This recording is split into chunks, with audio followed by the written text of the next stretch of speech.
गुवाहाटीयाव थानाय एक्स ndfbज आरो रायजोफ्रा मास मोननैनि सिगां 2 नं उल्थापानिनिफ्राय खारबोदोंमोन हौवा गारनानै गथ' सानै गारनानै ओमफ्राय नै लाबोग्राया जायदों खारबोग्रा उल्थापानिनि नैबे लाबोदोंमोन आरो ओमफ्राय 2 नं उल्थापानिनि जाय हौवा गारनानै खारबोदों गथ' सानै नैबेमोन आरो नै दा गुवाहाटीयाव थानाय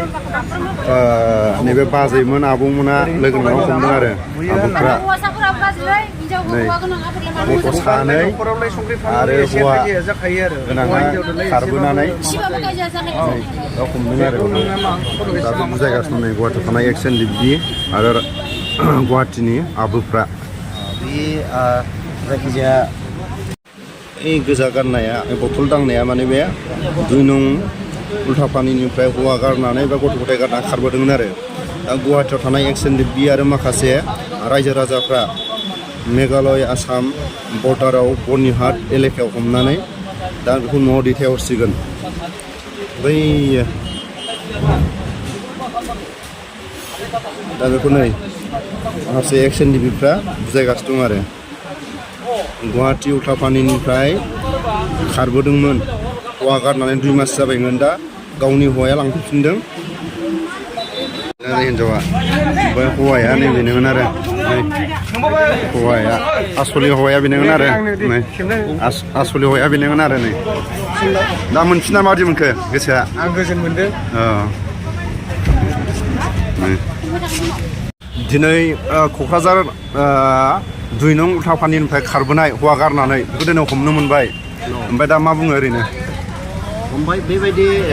जाथायखौ जोङो गुवाहाटीयाव बहुत मोनबोदों आरो दिनै जोङो सहायनो हायैयाव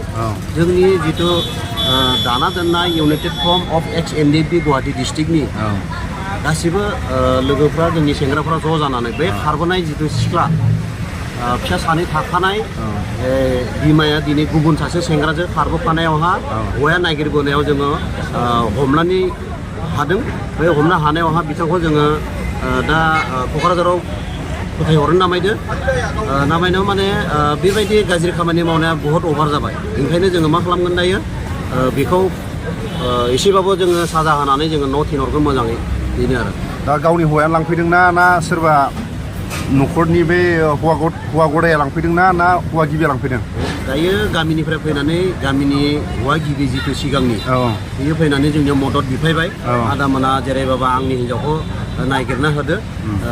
अननानै होनना बुंनायाव जोङो मा खालामखो गासैबो फिल्डआवहा गिदिंनानै खबर लानानै जोङो दिनै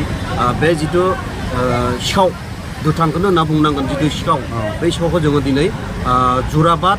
14 माइल होननाय जायगायाव हाजोआव जोङो हमनो हादों आरो